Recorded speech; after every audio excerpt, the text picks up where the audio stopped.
Hello friends, कैसे हैं आप सब। स्वागत है आपका यूपीएससी एट होम प्रविष्या के यूट्यूब प्लेटफॉर्म पे। हमारी जो लक्ष्मीकांत की सीरीज़ चल रही है, जिसमें हम सबसे पहले चैप्टर कंप्लीट करवाते हैं, फिर उस चैप्टर से रिलेटेड जितने भी प्री में या मेंस में जो कि आपके लिए मोस्ट इम्पॉर्टेंट जो क्वेश्चन है उस चैप्टर से रिलेटेड, उसको हम कंप्लीट करवाते हैं।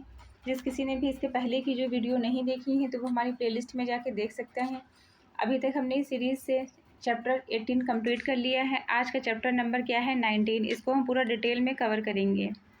इसी के साथ साथ हमारी जो मेंस की सीरीज़ चल रही है, जिसमें हम डेली 5 क्वेश्चन का टारगेट रखते हैं। 5 क्वेश्चन की जो है फॉर्मेटिंग करना सीखते हैं। आप लोग जो है जिसने भी उसको नहीं देखा है तो हमारी प्लेलिस्ट में जाके उसको भी देख सकते हैं। तो आज का जो चैप्टर है वो क्या है, चैप्टर 19 है। चैप्टर 19 क्या है, केंद्रीय मंत्रिपरिषद, सेंट्रल काउंसिल ऑफ मिनिस्टर्स। इसको हम देखेंगे। इसमें हम क्या क्या पढ़ेंगे, सबसे पहले हम इसका जो है आपको इंट्रो देते हैं कि इसमें हम क्या क्या जो है आगे देखने वाले हैं पूरे चैप्टर में। सबसे पहले हम इसमें क्या देखेंगे, संसदीय शासन प्रणाली में मंत्रिपरिषद का क्या महत्व है। आर्टिकल 74 के बारे में, 75 के बारे में हम बात करेंगे। कौन सा अमेंडमेंट, 42वां और 44वें संशोधन के बारे में बात करेंगे। इसकी संरचना कैसी है, जिसके अंतर्गत कैबिनेट मंत्री, राज्य मंत्री, उप मंत्री, कैबिनेट और मंत्रिपरिषद में क्या डिफरेंस है, उसको हम एक एक करके देखेंगे कि कैबिनेट मंत्रियों में राज्य मंत्री जो उप मंत्री हैं, कैबिनेट व मंत्रिपरिषद में क्या क्या डिफरेंस है, उसको हम पूरा डिटेल में कवर करेंगे। नेक्स्ट टॉपिक जो है उसमें हम क्या देखेंगे कि नियुक्ति और पदावधि, कि प्रधानमंत्री की जो नियुक्तियां हैं, प्रधानमंत्री की नियुक्ति, मंत्रियों की नियुक्ति और सदस्यता शर्तें क्या हैं, प्रधानमंत्री को कौन अपॉइंट करता है, उनकी नियुक्ति का क्या प्रोसेस है, और जो है मंत्रियों की नियुक्ति के बारे में हम देखेंगे कि ये जो है इनको इनको कौन जो है नियुक्त करता है, इसकी जो है शर्तें क्या, सदस्यता की क्या शर्तें हैं, और 6 महीने का प्रावधान, शपथ के बारे में जो है ओथ इनकी जो है क्या है, उसके संदर्भ में हम पूरा जो है डिटेल में कवर करेंगे। नेक्स्ट हम क्या देखेंगे, शक्तियाँ और कार्य, सामूहिक उत्तरदायित्व, नीति निर्माण, विधायी कार्य, वित्तीय कार्य और प्रशासनिक नियंत्रण और आपातकालीन जो कार्य दिए गए हैं उनको हम एक एक करके पूरा डिटेल में देखेंगे। नेक्स्ट क्या है, प्रधानमंत्री का, इसका जो प्रधानमंत्री का संबंध, नेतृत्व, नियुक्ति, पद त्याग, नीति दिशा, मजबूत बनाम कमजोर प्रधानमंत्री को हम पूरा डिटेल में कवर करेंगे। नेक्स्ट हम देखेंगे कि इनका उत्तरदायित्व किया, सामूहिक जो है सामूहिक बनाम व्यक्तिगत उत्तरदायित्व की बात करेंगे, और कैबिनेट बनाम मंत्रिपरिषद, आकार, नीति निर्माण में इनकी क्या भूमिका है, इनकी बैठकें और कैबिनेट समितियों के बारे में डिटेल से कवर करेंगे। नेक्स्ट क्या देखेंगे, संविधान संशोधन व न्यायिक व्याख्या। इसके अंतर्गत 42वां और 44वां संशोधन, इसमें शमशेर सिंह केस, SR मुंबई का वाद। फिर नेक्स्ट क्या है, समसामयिक संदर्भ में इसको देखेंगे, आकार व विविधता, क्षेत्रीय प्रतिनिधित्व, हालिया फेरबदल। निष्कर्ष और जो है परीक्षण की दृष्टि से इसमें हम प्रीलिम्स आर्टिकल, अंतर इनके बीच में, संशोधन की बात करेंगे, जो कि प्रीलिम्स के फैक्टर, प्रीलिम्स के लिए क्या इंपॉर्टेंट है, आर्टिकल इंपॉर्टेंट होते हैं, क्या डिफरेंस है ये, और कौन कौन से अमेंडमेंट में क्या क्या चीज़ें दी गई हैं, ये आपके प्रीलिम्स के प्रोस्पेक्टिव से इंपॉर्टेंट है, उसको हम डिटेल में कवर करेंगे। मेंस में क्या है, इनकी भूमिका, इनकी चुनौतियाँ और विचार प्रश्न। तो ये पूरा जो है हमने जो है क्या देखा है कि हम आगे जो है क्या क्या कवर करने वाले हैं इस चैप्टर में, वो हमने पूरा जो है शॉर्ट में देख लिया है। नेक्स्ट हम देखेंगे इनका जो है इनकी भूमिका, कि काउंसिल्स ऑफ जो है मिनिस्टर्स की जो है क्या भूमिका है। भारत में मंत्रिपरिषद का जो अस्तित्व है वह संसदीय शासन प्रणाली की मुख्य विशेषता है। यह वह निकाय है जो कार्यपालिका के प्रमुख कार्यों का संचालन करता है और नीति निर्धारण में इसकी जो नीतियाँ जो बनती हैं, तो नीतियों को जो है निर्धारित करने में जो है इनकी सर्वोच्च भूमिका होती है। इस खंड में हम निम्नलिखित महत्वपूर्ण बिंदुओं पर चर्चा करेंगे। पहला क्या है, संसदीय शासन प्रणाली में मंत्रिपरिषद, मतलब जो संसद की जो शासन प्रणाली है उसमें मंत्रिपरिषद की क्या भूमिका है। दूसरा क्या है, भारत में संसदीय शासन की परंपरा और ब्रिटिश मॉडल। भारत में जो संसदीय शासन की जो प्रणाली ली गई है वो कहाँ से ली गई है, वो ब्रिटेन से ली गई है। तो ये आपके जो है प्री के पॉइंट ऑफ व्यू से बहुत ज़्यादा इंपॉर्टेंट है। नेक्स्ट हम देखेंगे राष्ट्रपति, प्रधानमंत्री और मंत्रिपरिषद के बीच में जो है क्या क्या संबंध है, इन संबंधों के बारे में पूरा डिटेल से कवर करेंगे। फिर संवैधानिक प्रावधान, जिसमें हम आर्टिकल 74 और आर्टिकल 75 की बात करेंगे। कौन से अमेंडमेंट का जो है इस पर क्या प्रभाव पड़ा है, 42वें संविधान संशोधन, जो कि जो है 1976 का है 42वां संविधान संशोधन। इसको हम क्या कहते हैं, 42वें संविधान संशोधन को हम मिनी कॉन्स्टिट्यूशन की संज्ञा, मतलब इसको जो है इसको जो है हम क्या लघु संविधान के रूप में इसे हम जानते हैं, किसको, 42वें कॉन्स्टिट्यूशन को। स्वसंधान संशोधन को। तो ये जो है फैक्ट आपके प्री के प्रोस्पेक्टिव से बहुत ज़्यादा इंपॉर्टेंट है, आप लोग इसको ध्यान रखिएगा। और जो भी जो है प्रीवियस ईयर वाले क्वेश्चन को सॉल्व कर रहे होंगे तो उनको ये समझ में आ रहा होगा कि ये जो क्वेश्चन आप लोगों से कई बार पूछा गया है। नेक्स्ट क्या है, 44th अमेंडमेंट जो है ये जो है कब आया, 1978 में। जो 42 अमेंडमेंट था वो 1976 का था, और जो 44th अमेंडमेंट था वो क्या था, वो जो है 1978 का था। नेक्स्ट हम देखेंगे संसदीय शासन प्रणाली में मंत्रिपरिषद का क्या महत्व है।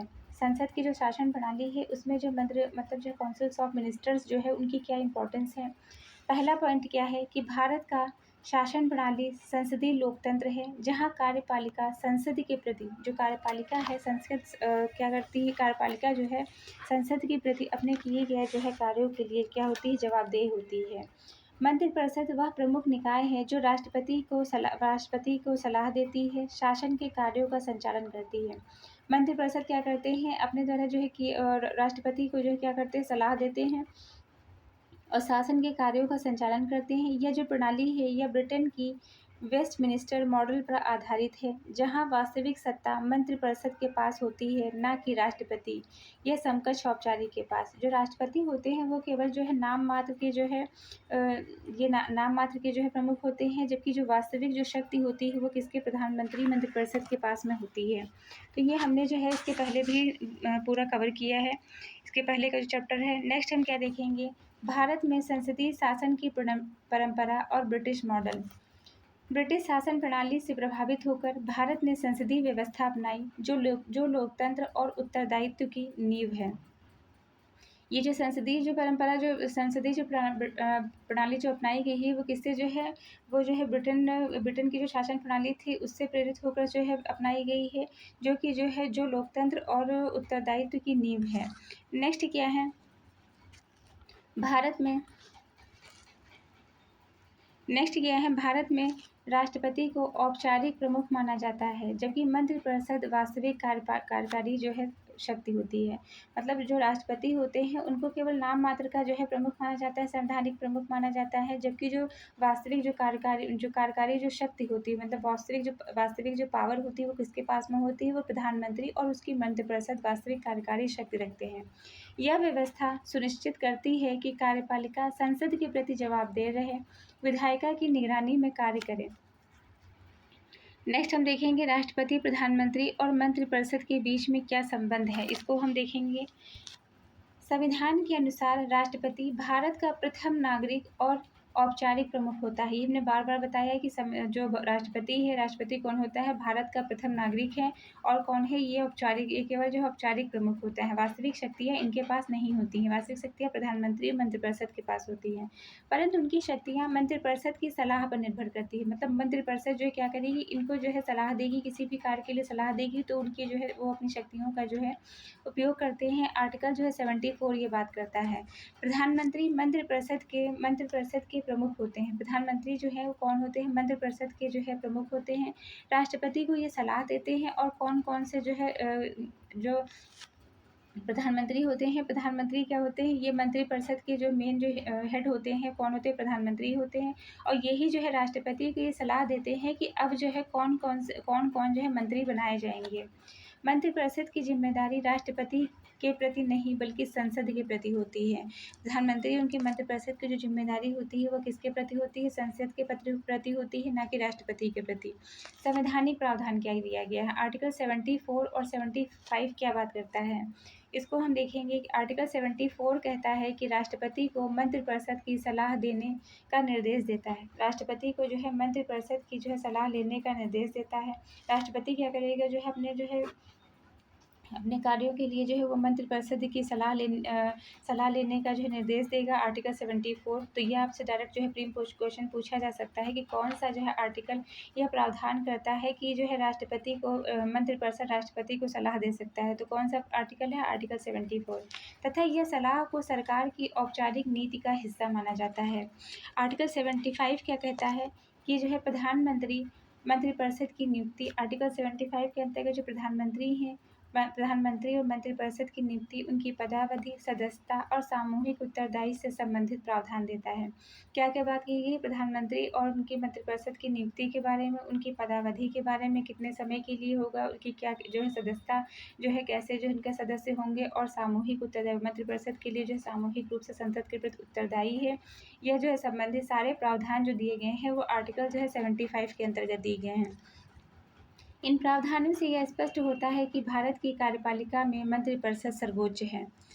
फिर क्या है? 42वें 44वें संविधान संशोधन का प्रभाव क्या हुआ, उसको हम एक एक करके देखेंगे। जो 42वां संविधान संशोधन है 1976 का, जो कि हमने इसके पहले अभी आपको बताया है, ये आपके प्री में भी पूछा जा सकता है। मैचिंग में कई बार पूछा जाता है कि जो 42वां संवैधानिक संशोधन है और जो 44वां संवैधानिक संशोधन है, तो वो कौन से जो है ईयर में जो है आया। तो 42 अमेंडमेंट जो है वो 1976 में, और जो 44th अमेंडमेंट है वो 1978 में। जो 42 अमेंडमेंट है इसको हम मिनी कॉन्स्टिट्यूशन, लघु संविधान के रूप में भी इसे हम जानते हैं। तो इसमें क्या है कि जो है 42 अमेंडमेंट 1976 ने राष्ट्रपति को मंत्रिपरिषद की सलाह मानने के लिए बाध्य किया, जिससे राष्ट्रपति की स्वतंत्र निर्णय लेने की शक्ति कम हुई। मतलब मंत्रिपरिषद जो है, जो अभी हमने देखा है आर्टिकल 74 के अंतर्गत हमने क्या देखा है कि जो है मंत्रिपरिषद राष्ट्रपति को जो है सलाह देगी। तो जो है आर्टिकल 42 क्या बात करता है? आर्टिकल 42 नहीं, 42 अमेंडमेंट जो है 1976 का, ये क्या जो है बात करता है कि जो राष्ट्रपति है वह मंत्रिपरिषद के द्वारा जो उसको सलाह जो दी गई है वो उसको जो है मानने के लिए बाध्य है, जिससे राष्ट्रपति की जो स्वतंत्र निर्णय लेने की जो पावर है वो क्या हुई है, यहाँ पे कम होती दिख रही है। नेक्स्ट क्या है? 42वां संवैधानिक संशोधन 1978 ने जो है इस स्थिति को कुछ हद तक संतुलित किया है, लेकिन मंत्रिपरिषद के निर्णय की अहमियत बनी रही है। जो 42वां संविधान संशोधन है 1978 का, इसने जो है इस स्थिति को कुछ हद तक तो संतुलित किया है, लेकिन मंत्रिपरिषद के जो निर्णय लेने की जो अहमियत है वो बनी रही है। इन संशोधनों ने भारत के संसदीय शासन की गतिशीलता और संवैधानिक संतुलन को प्रभावित किया है। नेक्स्ट हम क्या देखेंगे? हमने अमेंडमेंट देख लिया, नेक्स्ट हम देखेंगे मंत्रिपरिषद की संरचना, उसको एक एक करके देखेंगे। सबसे पहले क्या हम इसका इंट्रो देंगे कि केंद्रीय मंत्रिपरिषद भारत सरकार की कार्यपालिका का हृदय है। अगर डायरेक्ट आपसे पूछा जाता है कि भारत सरकार की कार्यपालिका का हृदय कौन है, तो कौन है? केंद्रीय मंत्रिपरिषद है। काउंसिल ऑफ मिनिस्टर्स है, जो शासन के विभिन्न विभागों का प्रबंधन करता है। यह परिषद विभिन्न श्रेणियों के मंत्रियों से मिलकर बनती है, जिनका कार्यभार, अधिकार, जिम्मेदारी अलग अलग होती है। इस अनुभाग में हम मंत्रिपरिषद की संरचना, उसके घटक, उसके कर्तव्यों का विस्तार से अध्ययन करेंगे कि जो है मंत्रिपरिषद की कैसी जो है संरचना जो है, उसके क्या घटक हैं, उनके क्या क्या जो है उनकी ड्यूटी दी गई है, उसको हम डिटेल से देखेंगे। पहला क्या है? केंद्रीय मंत्रिपरिषद के घटक। मंत्रिपरिषद मुख्य रूप से 3 प्रकार के मंत्रियों से मिलकर बनी होती है। किससे बनी होती है? 3 प्रकार के जो है मंत्रियों से मिलकर बनी होती है। ये फैक्ट आपके प्री के पर्सपेक्टिव से जो है बहुत ज़्यादा इंपॉर्टेंट है कि मंत्रिपरिषद जो है कितने प्रकार के मंत्रियों से मिलकर बनी होती है, तो 3 प्रकार के मंत्रियों से मिलकर बनी होती है। या डायरेक्ट ये क्वेश्चन पूछा जा सकता है कि मंत्रिपरिषद में जो है कौन शामिल नहीं होता है।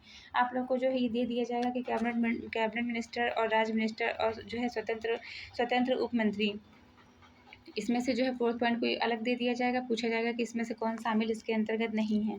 तो इसको हम डिटेल से कवर करेंगे। पहला क्या है? कैबिनेट मंत्री। इसके अंतर्गत कैबिनेट मिनिस्टर में ये मंत्रिपरिषद के वरिष्ठ सदस्य होते हैं और सरकार के महत्वपूर्ण विभागों का नेतृत्व करते हैं। जो कैबिनेट मिनिस्टर्स होते हैं, क्या होते हैं? ये जो है काउंसिल्स ऑफ मिनिस्टर्स के जो है सबसे वरिष्ठ सदस्य होते हैं और सरकार के जो महत्वपूर्ण जो विभाग हैं उनका ये नेतृत्व करते हैं। नीतियों के निर्धारण में, बड़े निर्णय लेने में इनका मुख्य योगदान होता है, क्योंकि ये जो है सरकार के जो महत्वपूर्ण विभागों में जुड़े होते हैं, तो इसलिए नीतियों का निर्धारण करने में, बड़े निर्णय लेने में इनका महत्वपूर्ण योगदान है। कैबिनेट की बैठकें केवल इन्हीं मंत्रियों के बीच होती हैं। उदाहरण के लिए रक्षा मंत्री, वित्त मंत्री, गृह मंत्री आदि जो है कैबिनेट मंत्री। नेक्स्ट हम देखेंगे राज्य मंत्री। मतलब पहले हमने क्या देखा? कैबिनेट मंत्री के अंतर्गत कौन आता है? ये जो है ये मंत्रिपरिषद के जो वरिष्ठ सदस्य होते हैं और सरकार के जो है जो महत्वपूर्ण जो विभाग होते हैं, मतलब जितने भी इंपॉर्टेंट डिपार्टमेंट होते हैं उसमें उनका ये जो है नेतृत्व करते हैं और ये नीतियों का निर्धारण करने में, बड़े बड़े निर्णय लेने में इनका महत्वपूर्ण, क्योंकि ये जो है क्योंकि महत्वपूर्ण विभागों का नेतृत्व करते हैं, तो बड़े बड़े जो है निर्णय लेने में और नीतियों को निर्धारण करने में इन्हीं की भूमिका सबसे ज़्यादा होगी। कैबिनेट की जो है बैठकें केवल इन्हीं मंत्रियों के बीच में होती हैं, चूँकि ये जो है बड़े बड़े निर्णय ले रहे हैं, नीतियों का निर्धारण कर रहे हैं और जो है सरकार के सबसे महत्वपूर्ण विभाग इनको मिले हुए हैं। तो चूँकि जो है ज़ाहिर सी बात है कि ये जो है कैबिनेट की महत्वपूर्ण बैठकों में भी इन्हीं मंत्रियों के बीच में जो है बैठक होगी। उदाहरण के लिए इसके अंतर्गत रक्षा मंत्री, वित्त मंत्री, गृह मंत्री आदि कैबिनेट मंत्री होते हैं।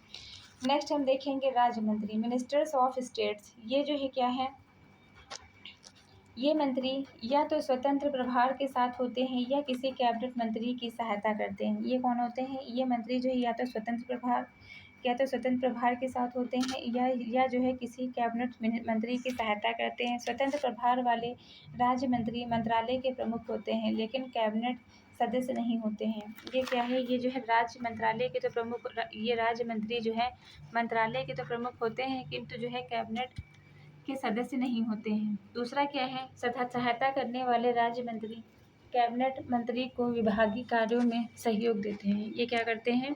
ये जो है सहायता करने वाले जो राज्य मंत्री हैं और कैबिनेट मंत्री हैं, उनको विभागीय जो कार्य होते हैं उनमें जो है सहायता प्रदान करते हैं। उदाहरण के लिए किसी कैबिनेट मंत्री के अधीन जल संसाधन विभाग का एक राज्य मंत्री हो सकता है। दूसरा हम देखेंगे स्वतंत्र उपमंत्री, डिप्टी मिनिस्टर। इसमें क्या है? यह पद अब तक अप्रचलित हो चुका है, लेकिन मंत्रालय के कार्यों में सहायक होता है। वर्तमान में केंद्र सरकार इस पद का प्रयोग जो है वर्तमान में जो है केंद्र सरकार में इस पद का प्रयोग नहीं होता है। कैबिनेट बनाम मंत्रिपरिषद। मंत्रिपरिषद जो है सभी मंत्री शामिल होते हैं। कौन से? जो ये आपके फैक्ट जो है आपके प्री के लिए बहुत ज़्यादा इंपॉर्टेंट है। कौन से मंत्री आते हैं? कैबिनेट मंत्री आते हैं, राज्य मंत्री आते हैं और उप मंत्री आते हैं। दूसरा क्या है? कैबिनेट केवल वरिष्ठ और महत्वपूर्ण विभागों के मंत्रियों का समूह होता है। वरिष्ठ जो है और महत्वपूर्ण जो विभाग होते हैं, जैसे कि रक्षा मंत्रालय, वित्त मंत्रालय इसके अंतर्गत आते हैं। दूसरा क्या है? कैबिनेट की बैठकें नीतिगत निर्णय के लिए आयोजित की जाती हैं, जबकि पूरे मंत्रिपरिषद की बैठकें बहुत कम होती हैं। कैबिनेट की जो है बैठकें जो महत्वपूर्ण जो मंत्री होते हैं वही करते हैं, क्योंकि महत्वपूर्ण जो है निर्णय नीति निर्धारण में जो है महत्वपूर्ण भूमिका अदा करते हैं। सारांश इसका देखेंगे कि सभी कैबिनेट मंत्री मंत्रिपरिषद के सदस्य होते हैं, लेकिन सभी मंत्रिपरिषद सदस्य कैबिनेट मंत्री नहीं होते हैं। तो ये आपके लिए प्री के प्रॉस्पेक्टिव से बहुत ज़्यादा इंपॉर्टेंट है कि सभी कैबिनेट मंत्री मंत्रिपरिषद के तो सदस्य होते हैं, लेकिन सभी मंत्रिपरिषद सदस्य कैबिनेट मंत्री नहीं होते हैं। तो नेक्स्ट हम देखेंगे मंत्रिपरिषद के आकार पर नियंत्रण। भारत के संविधान के 91वें संशोधन 1993, ये डायरेक्ट पूछा जा सकता है कि जो 91 जो अमेंडमेंट है वो कब का है? तो ये 1993 का है। के बाद ये स्पष्ट करता है कि केंद्रीय मंत्रिपरिषद का आकार लोकसभा का 15% से अधिक नहीं होगा।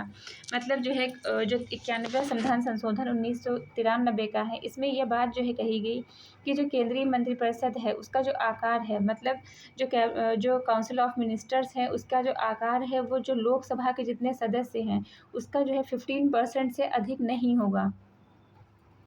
क्योंकि ये प्रावधान क्यों रखा गया? क्योंकि मंत्रियों के ऊपर जो है बहुत ज़्यादा जो है खर्चा भी होता है, जिसको कम करने के लिए जो है, क्योंकि उससे पता चला जितने भी जो है सब आके जो है सारे मंत्री ही बन गए, तो उसमें कैबिनेट मिनिस्टर के काउंसिल ऑफ मिनिस्टर के अंतर्गत सब शामिल हो गए, तो फिर बहुत ज़्यादा जो है खर्चा भी जो है इसके अंतर्गत आ सकता है। तो इसलिए जो ये प्रावधान रखा गया है कि 91वें संविधान संशोधन 1993 के अंतर्गत 15% से अधिक लोकसभा के जितने सदस्य हैं उनके 15% से अधिक नहीं होंगे। तो यह आपके जो है प्री के लिए बहुत ज़्यादा इंपॉर्टेंट है। ये क्वेश्चन पूछा जा सकता है कि कौन सा जो है अमेंडमेंट यह बात करता है कि केंद्रीय मंत्रिपरिषद का जो आकार है वह लोकसभा के सदस्यों का 15% से अधिक नहीं होगा। तो कौन सा अमेंडमेंट है? 91 अमेंडमेंट जो है 1993। नेक्स्ट हम देखेंगे यह प्रतिबंध सरकार के आकार को सीमित कर और संसाधनों को कुशल प्रबंधन के लिए लागू करता है। इससे पहले कई बार मंत्रिपरिषद का आकार अत्यधिक बड़ा हो गया था, जिससे प्रशासनिक अस्थिरता और खर्च बढ़ता है, जो कि हमने बात करी। दूसरा क्या है? उदाहरण के तौर पर 1979 की सरकार में मंत्रिपरिषद की संख्या 75 से अधिक थी, जो सरकार की कार्यकुशलता के लिए नुकसानदेह थी।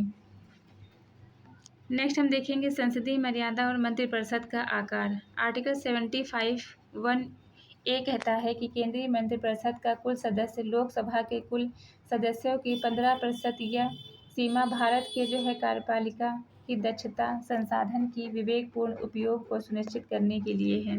मतलब ये जो सीमा जो लगाई गई है 75(1) कहता है, जो यह सीमा लगाई गई है कि केंद्रीय मंत्रिपरिषद के जो कुल सदस्य हैं वह लोकसभा के सदस्यों के 15% से अधिक नहीं होंगे। यह सीमा भारत की जो कार्यपालिका की दक्षता को और संसाधन का विवेकपूर्ण उपयोग करने के लिए लगाई गई है। नेक्स्ट हम देखेंगे कि प्रधानमंत्री में क्षेत्रीय और सामाजिक विविधता। इसके अंतर्गत क्या है कि भारत के बहुसांस्कृतिक और बहुभाषी समाज को ध्यान में रखते हुए मंत्रिपरिषद का जो आकार है वह विभिन्न क्षेत्रों, धर्मों और जाति समुदायों का प्रतिनिधित्व करता है। क्या है कि भारत बहुसांस्कृतिक और बहुभाषी भारत विविधता का देश है, जिसके कारण वहाँ बहुत सी संस्कृतियाँ हैं और बहुत भाषाएं हैं। जैसे समाज को ध्यान में रखते हुए मंत्रिपरिषद का जो आकार है वो विभिन्न क्षेत्रों और धर्मों, जातियों, समुदायों का प्रतिनिधित्व करता है। इससे राजनीति समावेशन बढ़ता है, सरकार की नीतियाँ व्यापक जनमानस तक पहुँचती हैं।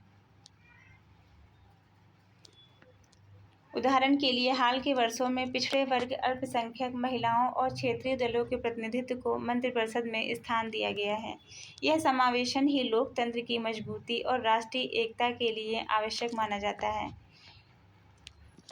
2023 का कैबिनेट विस्तार। 2023 में केंद्रीय मंत्रिपरिषद के विस्तार में क्षेत्रीय प्रतिनिधित्व और सामाजिक विविधता को प्रमुखता दी है। सरकार ने विभिन्न राज्यों और सामाजिक समूहों के नेताओं को मंत्रिपरिषद में शामिल किया ताकि नीति निर्माण में व्यापक सहभागिता, क्योंकि किसके यहाँ पे क्या प्रॉब्लम है वो वही बेटर समझ सकता है, दूसरा उसको अच्छे से नहीं जान सकता है। तो इसलिए क्या किया गया इसमें कि सरकार ने विभिन्न राज्यों और सामाजिक जो समूह हैं उनके नेताओं को मंत्रिपरिषद में शामिल किया ताकि जब नीति का निर्माण हो तो उसमें व्यापक सहभागिता हो। इस कदम को देश में समावेशी और राजनीतिक संतुलन के प्रयास के रूप में देखा गया। नेक्स्ट क्या है, मंत्रिपरिषद के अन्य पहलू। मंत्रियों की नियुक्ति। प्रधानमंत्री राष्ट्रपति को सलाह देते हैं कि कौन मंत्री नियुक्त हों। ये मंत्री संसद के सदस्य होने चाहिए। नियुक्ति के 6 महीने के भीतर सदस्यता लेनी चाहिए। मतलब इसमें क्या है कि मंत्रियों की नियुक्ति कौन करता है। मंत्रियों की नियुक्ति प्रधानमंत्री क्या करते हैं, प्रधानमंत्री राष्ट्रपति को यह सलाह देते हैं कि कौन मंत्री कि कौन मंत्री नियुक्त होंगे और ये मंत्री संसद के सदस्य होने चाहिए। अगर मान लीजिए कोई मंत्री पहले तो प्रधानमंत्री की नियुक्ति हुई, वो किसके द्वारा की गई, राष्ट्रपति के द्वारा की गई। फिर जब प्रधानमंत्री की नियुक्ति हो गई फिर राष्ट्रपति क्या करते हैं, फिर प्रधानमंत्री राष्ट्रपति को यह सलाह देते हैं कि आप कौन कौन से मंत्रियों को नियुक्त करेंगे। तो ये जो मंत्री होते हैं संसद के सदस्य होने चाहिए। अगर मान लीजिए वो संसद के सदस्य नहीं हैं तो वो नियुक्ति के 6 महीने के भीतर उन्हें सदस्यता लेनी अनिवार्य है।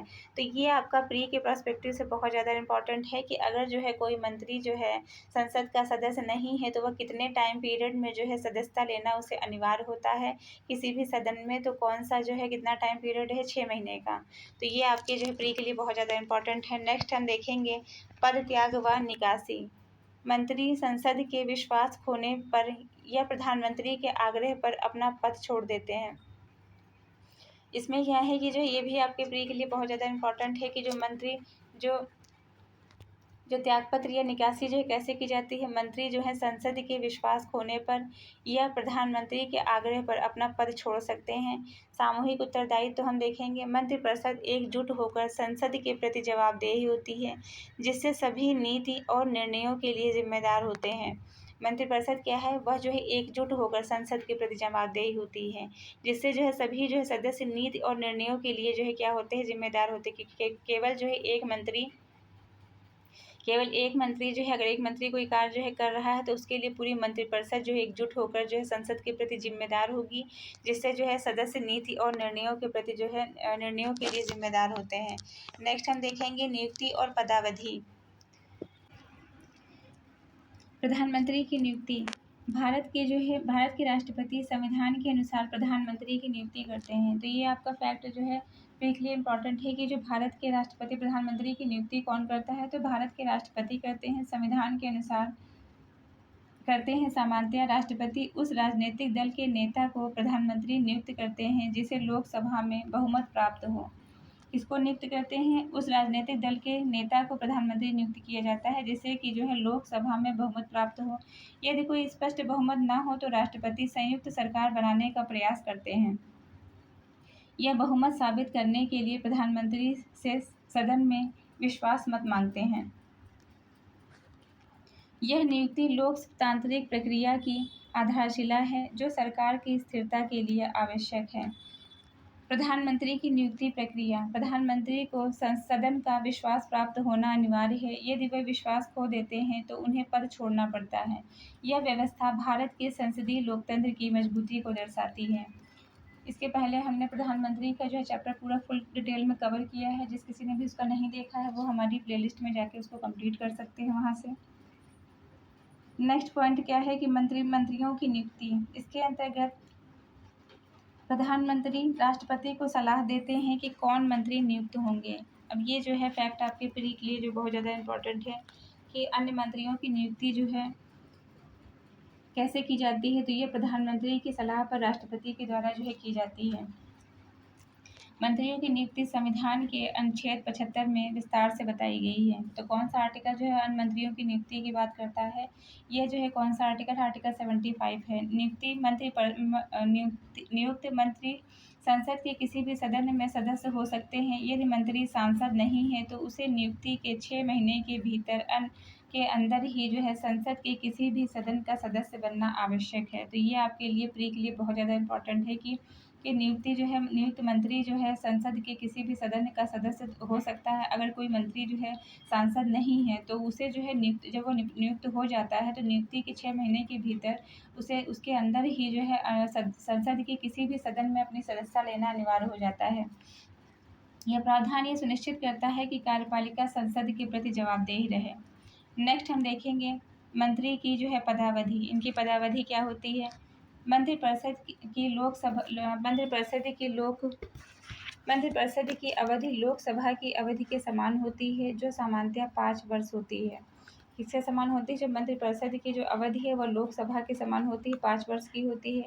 मंत्री का कार्यकाल लोकसभा के विघटन उनकी सदस्यता समाप्त होने तक रहता है। इनका कार्यकाल कब तक रहता है, मतलब इनकी सदस्यता जो है लोकसभा की अवधि के समान 5 वर्ष तक होती है। और जो मंत्री है उनका कार्यकाल कितना होता है, लोकसभा के विघटन या उनकी सदस्यता समाप्त होने तक रहता है।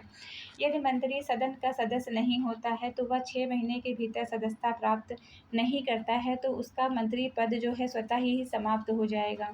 तो ये आपके लिए जो है बहुत ज़्यादा इम्पोर्टेंट है कि एक तो जो है अगर मान लीजिए जो है कोई मंत्री जो है बन गया है और वह सांसद नहीं है तो वो जो है अपनी जो है नियुक्ति से 6 महीने के भीतर जो है संसद के किसी भी सदन का जो सदस्य होना उसके लिए अनिवार्य है।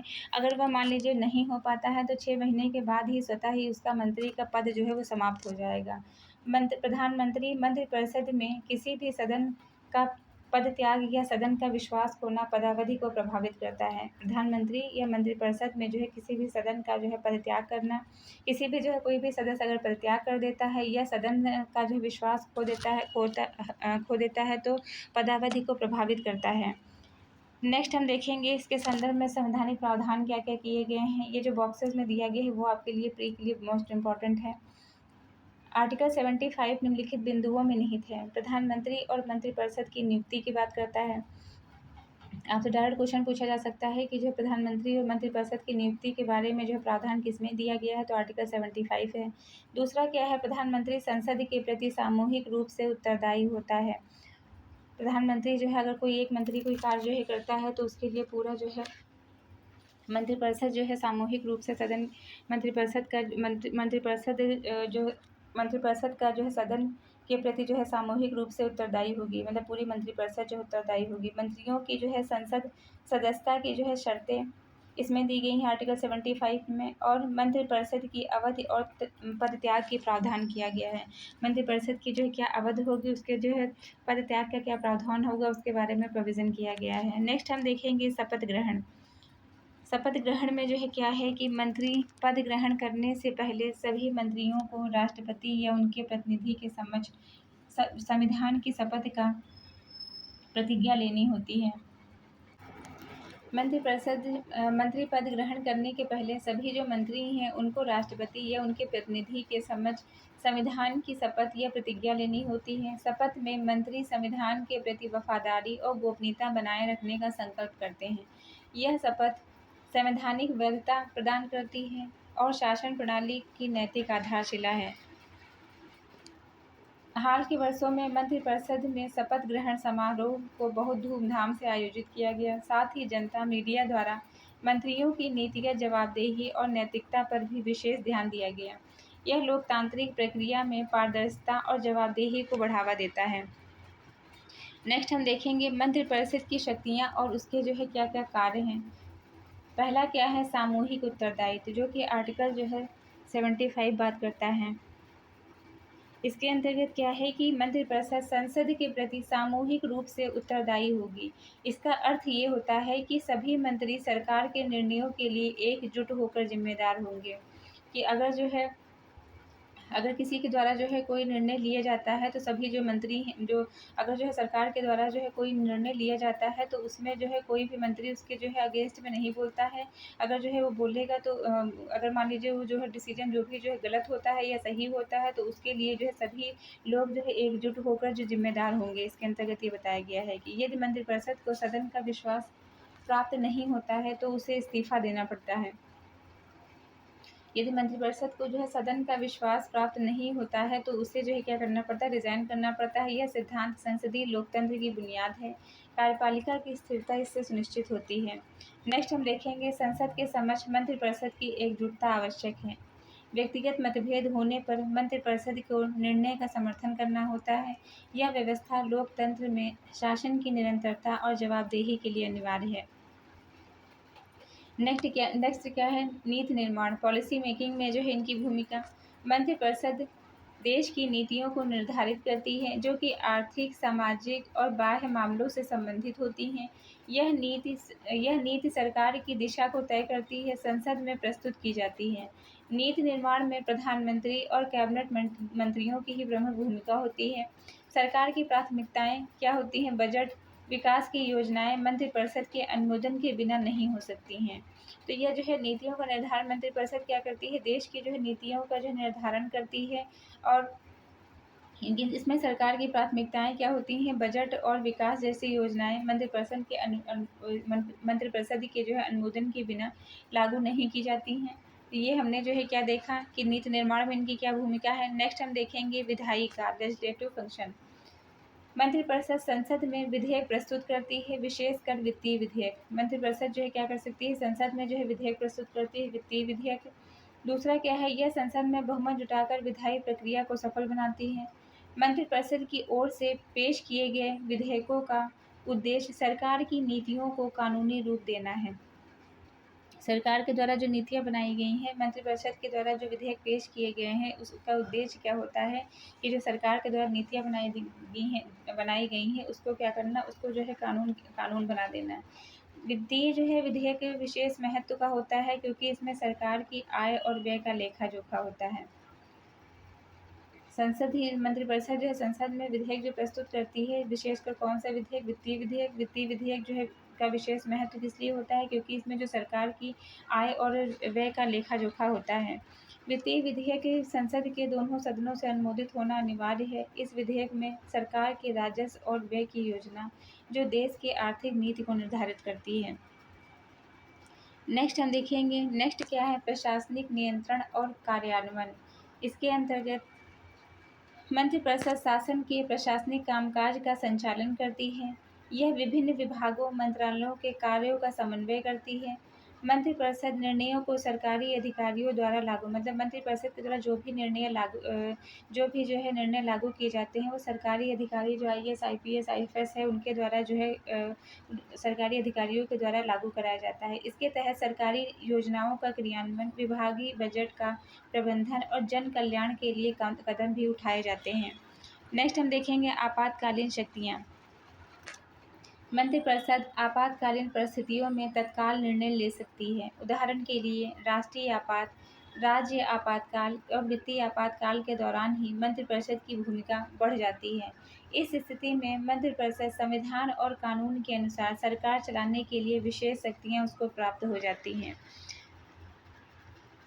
नेक्स्ट क्या है, नेक्स्ट हम इसको बॉक्स में देखेंगे जो कि दिया हुआ है। कोविड-19 महामारी के दौरान केंद्रीय मंत्रिपरिषद ने देशव्यापी लॉकडाउन, स्वास्थ्य नीतियाँ और आर्थिक राहत पैकेज जैसे आपातकालीन निर्णय लिए। यह उदाहरण मंत्रिपरिषद की आपातकालीन शक्तियों के प्रभावी उपयोग का प्रमाण है। नेक्स्ट हम देखेंगे मंत्रिपरिषद और प्रधानमंत्री के संबंध। पहला क्या है, प्रधानमंत्री की भूमिका। प्रधानमंत्री जो है मंत्रिपरिषद के प्रमुख और कार्यकारी प्रमुख मतलब प्रधानमंत्री जो क्या है, ये मंत्रिपरिषद के कार्यकारी प्रमुख और कार्यकारी प्रमुख होते हैं। वे सरकार की नीतियों और निर्णयों को समन्वय और क्रियान्वयन के लिए भी जिम्मेदार होते हैं। प्रधानमंत्री मंत्रियों को नियुक्त करते हैं। उनकी जिम्मेदारी मतलब प्रधानमंत्री नियुक्त करते हैं कौन से जो मंत्री कौन सा जो विभाग संभालेंगे, उनकी जिम्मेदारी तय करते हैं और उनकी कार्यक्षमता की भी निगरानी करते हैं। वे मंत्रिपरिषद की बैठकों की अध्यक्षता करते हैं और क्योंकि प्रधानमंत्री इसमें जो है हेड होते हैं, वो क्या करते हैं, मंत्रिपरिषद की जो है जितने भी मंत्री उनकी बैठकों की अध्यक्षता करते हैं, जिसमें जो है मेन जो मंत्री शामिल होते हैं और जो कि जो है महत्वपूर्ण नीतियों का जो है निर्धारण करते हैं, महत्वपूर्ण विषयों पर जो है अंतिम निर्णय लेते हैं। नेक्स्ट क्या है, एक मजबूत प्रधानमंत्री नेतृत्व मंत्रिपरिषद के एकीकृत और प्रभावी संचालन को सुनिश्चित करता है। यह नेतृत्व शासन की स्थिरता, नीति स्पष्टता और शासन की गति के लिए आवश्यक है। नेक्स्ट पॉइंट क्या है,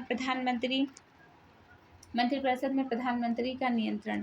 प्रधानमंत्री के पास मंत्रिपरिषद के निर्णयों पर प्रभाव डालने की प्रभावशाली शक्ति होती है, क्योंकि प्रधानमंत्री जो है इनमें हेड होते हैं और जो है प्रधानमंत्री ही क्या करते हैं, राष्ट्रपति जो है प्रधानमंत्री की सलाह पर मंत्रियों को जो है विभाग देते हैं। तो ये जो है इसलिए जो है प्रधानमंत्री के पास जो है मंत्रिपरिषद के जो निर्णय हैं उनको प्रभाव डालने की प्रभावशाली शक्ति होती है। ये आवश्यकता अनुसार मंत्रिपरिषद की बैठकों का आयोजन करते हैं और एजेंडे को निर्धारित करते हैं। मंत्रियों के बीच अगर जो है मान लीजिए कोई मंत्रियों के बीच में मतभेद होता है तो प्रधानमंत्री भी मध्यस्थता करते हैं और सामूहिक निर्णय की दिशा सुनिश्चित करते हैं। वे सरकार के सदस्यों के बीच सामंजस्य और अनुशासन बनाए रखने का काम करते हैं। प्रधानमंत्री की सहमति के बिना कोई भी बड़ा निर्णय या मंत्रिपरिषद में महत्वपूर्ण प्रस्ताव नहीं हो पाता है। इस प्रकार प्रधानमंत्री कार्यक्षमता और दिशा दोनों प्रदान करते हैं। नेक्स्ट क्या है, सामूहिक निर्णय और प्रधानमंत्री की जिम्मेदारी। इसको हम पूरा डिटेल में कवर करेंगे। प्रधानमंत्री के सभी सदस्य मंत्रिपरिषद के जो सभी सदस्य हैं वह प्रधानमंत्री सहित संसद के प्रति मतलब जो है मंत्रिपरिषद के जो सदस्य हैं, मंत्रिपरिषद के सदस्य के साथ साथ जो है प्रधानमंत्री भी संसद के प्रति सामूहिक रूप से अपने द्वारा किए गए कार्यों के लिए सामूहिक रूप से उत्तरदायी होती है। यदि मंत्रिपरिषद कोई निर्णय लेती है तो अगर मंत्रिपरिषद जो है कोई निर्णय लेती है तो प्रधानमंत्री भी उसकी पूरी जिम्मेदारी उनको भी जो है उठानी होगी। प्रधानमंत्री की छवि राजनीतिक स्थिरता मंत्रिपरिषद की एकता पर निर्भर करती है। प्रधानमंत्री की जो छवि है वो किस पर जो है राजनीतिक जो है स्थिरता और मंत्रिपरिषद की एकता पर निर्भर करती है। वर्तमान उदाहरण को हम इसके संदर्भ में हम देखेंगे, प्रधानमंत्री और उनकी मंत्रिपरिषद। प्रधानमंत्री नरेंद्र मोदी ने अपने कार्यकाल में मंत्रिपरिषद की संरचना को सक्रिय, चुस्त और परिणाम उन्मुख बनाया है। उन्होंने मंत्रिपरिषद में योग्यता, क्षेत्रीय प्रतिनिधित्व और सामाजिक विविधता पर ध्यान दिया है। कोविड-19 महामारी के दौरान प्रधानमंत्री के नेतृत्व में मंत्रिपरिषद ने त्वरित निर्णय लेकर देश को संकट से उबारा। हाल ही में बड़े निर्णय जैसे गैस पेट्रोलियम नीति, डिजिटल इंडिया के विस्तार और राष्ट्रीय स्वच्छता अभियान में प्रधानमंत्री की भूमिका जो है निर्णायक रही है। नेक्स्ट हम देखेंगे, प्रधानमंत्री का मजबूत नेतृत्व मंत्रिपरिषद के सदस्यों के बीच सामंजस्य, उद्देश्य की स्पष्टता लाता है। यह तालमेल भारत के शासन को अधिक जवाबदेह, प्रभावी और पारदर्शी बनाता है। प्रधानमंत्री मंत्रिपरिषद के मुखिया के रूप में नीतियों को निर्धारण और कार्यान्वयन के लिए दोनों के लिए ये जिम्मेदार होते हैं। ये मंत्रिपरिषद के बीच तालमेल और अनुशासन बनाए रखते हैं। प्रधानमंत्री का नेतृत्व मंत्रिपरिषद की कार्यकुशलता और एकता के लिए अनिवार्य है। वर्तमान समय में जो प्रधानमंत्री हैं, प्रधानमंत्री और मंत्रिपरिषद का सहयोग भारत के विकास और संकट संबंध में महत्वपूर्ण भूमिका निभा रहा है।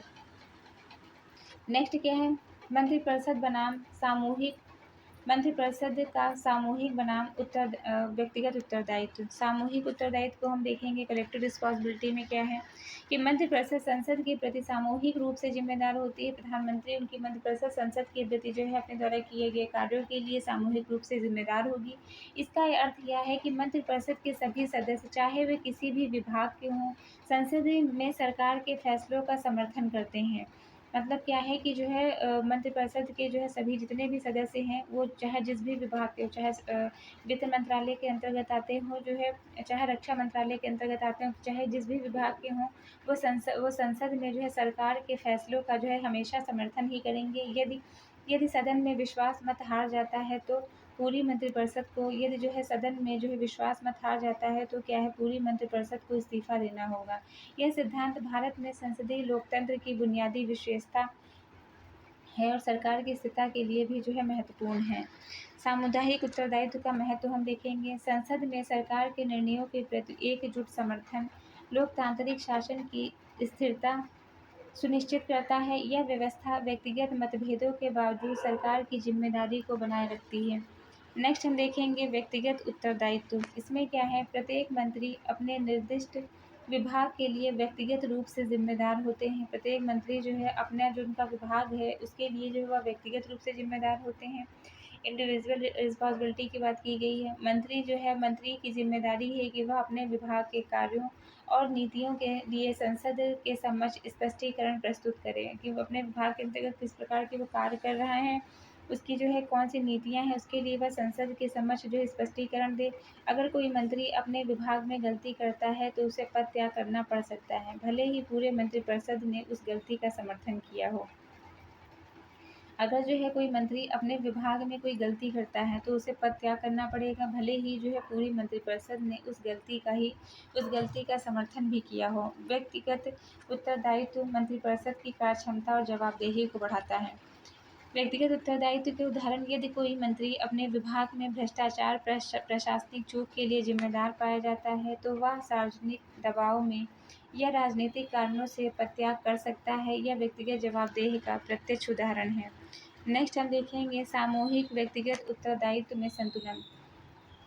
सामूहिक और व्यक्तिगत उत्तरदायित्व दोनों ही शासन की पारदर्शिता और जवाबदेहिता के लिए आवश्यक हैं।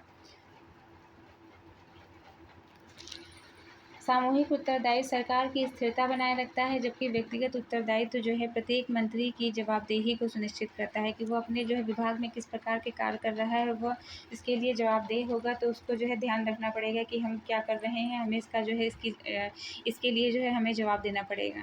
तो यह संतुलन जो है लोकतांत्रिक प्रणाली को मजबूत बनाता है, भ्रष्टाचार या प्रशासनिक लापरवाही को भी कम करता है। नेक्स्ट हम देखेंगे समसामयिक जो है उदाहरण इसके संदर्भ में। हाल के कुछ मंत्रियों के भ्रष्टाचार या कार्यों में चूक के कारण विभिन्न मंत्री पद त्याग का उदाहरण सामने आया है। मतलब हाल ही में जो है कुछ मंत्रियों ने जो है भ्रष्टाचार या कार्यों में चूक किया, जिसके कारण विभिन्न मंत्री जो है पद त्याग के उदाहरण सामने आए हैं। इसके विपरीत सरकार ने सामूहिक रूप से नीतिगत निर्णयों का बचाव किया, जो सामूहिक उत्तरदायित्व का प्रचायक है। कोविड-19 प्रबंधन में प्रधानमंत्री मंत्रिपरिषद ने सामूहिक और व्यक्तिगत दोनों उत्तरदायित्वों को निभाया है। नेक्स्ट हम देखेंगे सामूहिक बनाम व्यक्तिगत उत्तरदायित्व का जो है समावेशी दृष्टिकोण क्या है। सामूहिक और व्यक्तिगत उत्तरदायित्व का संतुलन शासन में जवाबदेही, नैतिकता और प्रभावशीलता को सुनिश्चित करता है। यह प्रणाली जनता के विश्वास को मजबूत बनाती है और प्रशासनिक सुधारों को प्रोत्साहित करती है। जब हम जवाबदेह होंगे, चाहे वो सामूहिक रूप से हो या जो है व्यक्तिगत रूप से हो, तो हम जनता के विश्वास को जो है मजबूत करेंगे और प्रशासनिक सुधारों को भी प्रोत्साहित करेंगे। नेक्स्ट क्या है, मंत्रिपरिषद और कैबिनेट के बीच क्या अंतर है, उसको हम देखेंगे। भारत की कार्यपालिका में मंत्रिपरिषद और कैबिनेट दो महत्वपूर्ण निकाय हैं जो अक्सर भ्रमित किए जाते हैं। यह समझना आवश्यक है कि दोनों में क्या फ़र्क है, क्योंकि इनके अधिकार, कार्य, जिम्मेदारियां अलग-अलग होती हैं। इस अनुभाग में हम इसे विस्तार से इनके बीच अंतर को समझेंगे। मंत्रिपरिषद केंद्र सरकार के सभी मंत्री अर्थात कैबिनेट मंत्री राज्य मंत्री स्वतंत्र प्रभार कैबिनेट मंत्री के अधीन उप मंत्री मिलकर मंत्रिपरिषद बनाते हैं। कौन कौन शामिल होता है? यह जो है केंद्र सरकार के सभी मंत्री अर्थात जो जिन्हें कैबिनेट मिनिस्टर कहते हैं, राज्य मंत्री जिसके अंतर्गत स्वतंत्र प्रभार या जो है कैबिनेट मंत्री के अधीन, और उप मंत्री मिलकर जो है मंत्रिपरिषद बनाते हैं। कैबिनेट में क्या है? मंत्रिपरिषद का एक प्रमुख और छोटा समूह जो नीति निर्धारण और महत्वपूर्ण निर्णय लेने के लिए जिम्मेदार होता है। मतलब जो है इसके अंतर्गत कौन आते हैं? मंत्रिपरिषद का एक छोटा सा जो है एक मुख्य और छोटा समूह जो कि नीतियों का निर्धारण करने में और महत्वपूर्ण निर्णय लेने के लिए जो है जिम्मेदार होते हैं। इसमें केवल कैबिनेट मंत्री शामिल होते हैं, राज्य मंत्री और उप मंत्री नहीं शामिल होते हैं। कौन है कैबिनेट में? कैबिनेट के अंतर्गत जो है मंत्रिपरिषद के अंतर्गत है, मंत्रिपरिषद के अंतर्गत केंद्र सरकार के सभी मंत्री आते हैं और केंद्र सरकार के सभी मंत्री अर्थात कैबिनेट मंत्री, राज्य मंत्री और उप मंत्री मिलकर जो है मंत्रिपरिषद बनाते हैं। कैबिनेट में कौन आता है? कैबिनेट में प्रधानमंत्री का जो है एक प्रमुख छोटा समूह जो नीति निर्धारण करने में और महत्वपूर्ण निर्णय लेने के लिए जिम्मेदार होता है। इसमें जो है केवल कैबिनेट मंत्री शामिल होते हैं, राज्य या उप मंत्री नहीं आते हैं। इसको हम देखेंगे मंत्रिपरिषद और कैबिनेट। मंत्रिपरिषद में सभी प्रकार के मंत्रियों का समूह है। कैबिनेट में कौन आता है? केवल कैबिनेट मंत्रियों का समूह आता है। मंत्रिपरिषद बड़ा और विस्तृत निकाय होता है। कैबिनेट क्या है? छोटा और चुना हुआ निकाय होता है। मंत्रिपरिषद में जो है नीति के जो है कार्यान्वयन में सहयोगी भूमिका होती है और कैबिनेट में नीति निर्धारण और अंतिम निर्णयकर्ता। मंत्रिपरिषद की बैठकें बहुत कम होती हैं। कैबिनेट की नियमित और महत्वपूर्ण बैठकें होती हैं। नेक्स्ट हम देखेंगे कैबिनेट के क्या कार्य हैं। सरकार की नीतियों को निर्धारित करना और प्राथमिकता तय करना। दूसरा क्या है? महत्वपूर्ण जो है राष्ट्रीय सुरक्षा, आर्थिक और विदेशी निर्णय लेना। संसदीय विधेयकों को मंजूरी देना, बजट को जो है अंतिम रूप देना और मंत्रिपरिषद के सुझावों और रिपोर्टों पर निर्णय देना। आपातकाल घोषित करने, सैन्य कार्यवाही और संवैधानिक प्रावधानों का प्रयोग करने का अधिकार दिया गया है। नेक्स्ट हम देखेंगे मंत्रिपरिषद के क्या कार्य होते हैं। कैबिनेट मंत्री, राज्य मंत्री, उप मंत्री के समन्वय से नीति के कार्यान्वयन को सुनिश्चित करना, विभिन्न मंत्रालयों के बीच समन्वय को स्थापित करना, मंत्रालयों को दिशा निर्देश जारी करना और प्रशासनिक नियंत्रण रखना। आवश्यकतानुसार कैबिनेट मंत्री के समक्ष प्रस्ताव पेश करना। बैठकें और प्रक्रिया। कैबिनेट की बैठकें नियमित और अधिक औपचारिक होती हैं जहां नीतिगत निर्णय लिए जाते हैं। मंत्रिपरिषद की जो है बैठकें कम होती हैं, आमतौर पर बड़े और विशेष मामलों के लिए होती हैं। कैबिनेट के निर्णय सामूहिक उत्तरदायित्व के अंतर्गत आते हैं। मंत्रिपरिषद के निर्णय कैबिनेट की मंजूरी के अधीन होते हैं। भारतीय शासन में कैबिनेट ही वास्तविक निर्णयकर्ता होता है। मंत्रिपरिषद अधिकतर प्रशासनिक और सहयोगात्मक भूमिका निभाती है, इसलिए कैबिनेट को वास्तविक मंत्रिपरिषद भी कहा जाता है।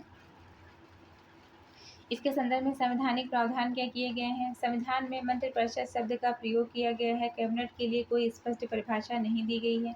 परंपरागत तौर पर कैबिनेट मंत्रिपरिषद का सबसे शक्तिशाली और प्रभावशाली भाग होता है।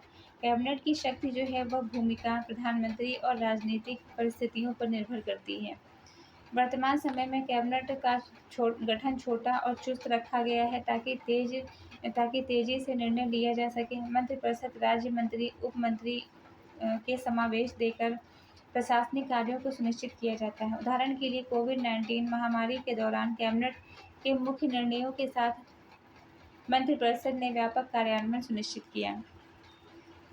मंत्रिपरिषद कैबिनेट दोनों ही महत्वपूर्ण है। कैबिनेट नीतियों का निर्धारण करने में अंतिम निर्णय का केंद्र है। मंत्रिपरिषद प्रशासनिक और समन्वय कार्यों का सहायक भूमिका निभाती है। कैबिनेट की भूमिका संसदीय लोकतंत्र में विशेष महत्व रखती है। इसे वास्तविक मंत्रिपरिषद भी कहा जाता है। वर्तमान शासन में दोनों के बीच संतुलन, स्पष्टता जरूरी है, सरकार प्रभावी और जवाबदेह बनी रहे। नेक्स्ट हम देखेंगे संवैधानिक संशोधन और न्यायिक व्याख्या। संवैधानिक संशोधन की आवश्यकता क्यों पड़ी। संविधान को समय के अनुसार परिपक्व करने की आवश्यकता होती है ताकि वह बदलती सामाजिक, आर्थिक और राजनीतिक परिस्थितियों के अनुकूल जो है रह सके। आर्टिकल 368 के तहत संविधान में संशोधन करने का जो अधिकार दिया गया है वो किसको दिया गया है? संसद को दिया गया है। ये जो फैक्ट है आपके प्री के लिए बहुत ज़्यादा इंपॉर्टेंट है। कौन सा आर्टिकल जो है संविधान संशोधन की बात करता है? तो अनुच्छेद जो है 368 संविधान संशोधन की बात करता है। ये पावर किसको दी गई है? संसद को दी गई है। संविधान से संशोधन की मूल संरचना को बनाए रखना आवश्यक होता है, जिसे मूल संरचना सिद्धांत कहा जाता है। यह सिद्धांत सर्वोच्च न्यायालय ने विकसित किया ताकि संविधान की आत्मा को बचाए रखा जा सके। मूल संरचना का सिद्धांत बेसिक स्ट्रक्चर डॉक्ट्रिन 1973 के केशवानंद भारती बनाम भारत संघ के मामले में सर्वोच्च न्यायालय ने निर्णय दिया कि संविधान के मूल ढांचे को संसद की संशोधन नहीं, संविधान के जो मूल ढांचा है मतलब जो है केशवानंद भारती बनाम भारत संघ का जो 1973 का जो केस है, इसके अंतर्गत क्या कहा गया है? सुप्रीम कोर्ट ने कहा कि जो संविधान का जो मूल ढांचा है, इसको जो है अमेंडमेंट करने की जो पावर है वो संसद के पास भी नहीं है। यह न्यायिक सुरक्षा, संविधान की स्थिरता और संप्रभुता के लिए अनिवार्य है। नेक्स्ट हम देखेंगे संवैधानिक संशोधन की प्रक्रिया कैसी है। संसद में दोनों सदनों में संशोधन पारित होना चाहिए। मतलब जो है संसद के जो दोनों सदन में संशोधन का प्रस्ताव पारित होना चाहिए, जिससे जो है जिसमें बहुमत का होना आवश्यक है। कुछ संशोधनों के लिए राज्य के विधानसभाओं की मंजूरी आवश्यक होती है। संशोधन प्रस्ताव राष्ट्रपति की मंजूरी के बाद संविधान बन जाता है। हाल के जो है वर्षों में कौन सा संशोधन किया गया? 104वां। ये सारे फैक्ट आपके प्री के लिए बहुत ज़्यादा इंपॉर्टेंट है। 104 जो अमेंडमेंट हुआ 2019 का, इसमें जम्मू कश्मीर की स्थिति जो है समाप्त है। जम्मू कश्मीर को जो स्पेशल जो स्थिति जो थी उसकी समाप्त कर दी गई है। 103 जो है अमेंडमेंट 2019 के अंतर्गत आर्थिक आधार पर पिछड़े वर्गों को आरक्षण की बात करता है। फिर क्या है 126 अमेंडमेंट 2019, यह लोकसभा की सीटों में परिवर्तन से संबंधित है। लोकसभा की सीटों की संख्या में परिवर्तन से कौन सा अमेंडमेंट संबंधित है? 126। और आर्थिक आधार पर पिछड़े वर्गों को आरक्षण से संबंधित है 103। और जम्मू कश्मीर की विशेष स्थिति समाप्त करने से संबंधित कौन सा आर्टिकल है? 100 जो है 4। ये सारे फैक्ट आपके प्री के लिए बहुत ज़्यादा इंपॉर्टेंट है। नेक्स्ट हम देखेंगे न्यायिक व्याख्या की भूमिका। इसमें क्या है? सर्वोच्च न्यायालय संविधान की व्याख्या करता है और संशोधन की सीमाओं को निर्धारित करता है। न्यायालय संविधान की संवैधानिकता, मौलिक अधिकारों और नीति प्रावधानों की जांच करता है। केशवानंद भारती मीनाक्षी मंदिर विवाद, सुप्रीम कोर्ट का जो है नागरिक संशोधन अधिनियम पर निर्णय जैसी महत्वपूर्ण व्याख्याएं इसके उदाहरण हैं। न्यायालय संवैधानिक विवादों में तटस्थ और स्वतंत्र भूमिका निभाता है। न्यायालय का संरक्षण, न्यायालय संवैधानिक मूल्यों, नागरिक स्वतंत्रताओं और लोकतंत्र की रक्षा करता है। ये संवैधानिक संशोधनों और कानून की समीक्षा कर संवैधानिकता की अंतिम गारंटी देता है। नेक्स्ट हम देखेंगे समसामयिक निर्णय जो है संदर्भ में न्यायिक निर्णय। सुप्रीम कोर्ट का जो है नागरिक संशोधन अधिनियम CAA का फैसला। न्यायालय ने कहा कि संविधान संशोधन के मूल सिद्धांतों के अनुरूप होना चाहिए। विवादित जो है कृषि कानूनों पर न्यायालय की मध्यस्थता, संवैधानिक विवादों के समाधान में न्यायालय की भूमिका बढ़ी है। आरक्षण संबंधी विभिन्न फैसले, न्यायालय ने आरक्षण की सीमाओं और नियमों को संवैधानिक संरक्षण दिया है। नेक्स्ट हम देखेंगे ये निर्णय संवैधानिक लोकतंत्र को मजबूत करने में न्यायपालिका के महत्वपूर्ण योगदान देते हैं। नेक्स्ट क्या है? संविधान संशोधन की आलोचनाएं और चुनौतियां। कुछ आलोचक यह मानते हैं कि बार बार संशोधन संविधान की स्थिरता को प्रभावित करता है। न्यायालय और विधायिका के बीच संतुलन बनाए रखना चुनौतीपूर्ण है। राजनीतिक दलों के द्वारा संवैधानिक प्रावधान का दुरुपयोग भी चिंता का विषय है। इसलिए संवैधानिक संशोधन में संवेदनशीलता और न्यायिक समीक्षा की आवश्यकता होती है। नेक्स्ट हम देखेंगे कि संवैधानिक विकास में संतुलन की आवश्यकता। संविधान में आवश्यक जो है संशोधन लोकतंत्र को मजबूत करते हैं, लेकिन मूलभूत संरचना की रक्षा जरूरी है। न्यायपालिका और विधायिका के बीच समन्वय ही संविधान की प्रासंगिकता स्थिरता को सुनिश्चित करता है। नेक्स्ट क्वेश्चन हम देखेंगे राजनीतिक और सामाजिक परिवर्तनों का क्या प्रभाव पड़ा। भारत के लोकतांत्रिक शासन में केंद्रीय मंत्रिपरिषद की भूमिका राजनीतिक सामाजिक बदलावों के अनुसार विकसित होती रही है। जनसंख्या की विविधता, क्षेत्रीय दबाव और सामाजिक मांगों में मंत्रिपरिषद का गठन निर्णय प्रक्रिया को प्रभावित करता है। सामूहिक नेतृत्व के सिद्धांत को बनाए रखने बनाए रखते हुए जो है मंत्रिपरिषद में सामाजिक न्याय, समावेशन और प्रतिनिधित्व को महत्व प्रदान किया गया है। सामाजिक मीडिया सूचना क्रांति ने शासन के पारदर्शिता और जवाबदेहिता को बढ़ाया है।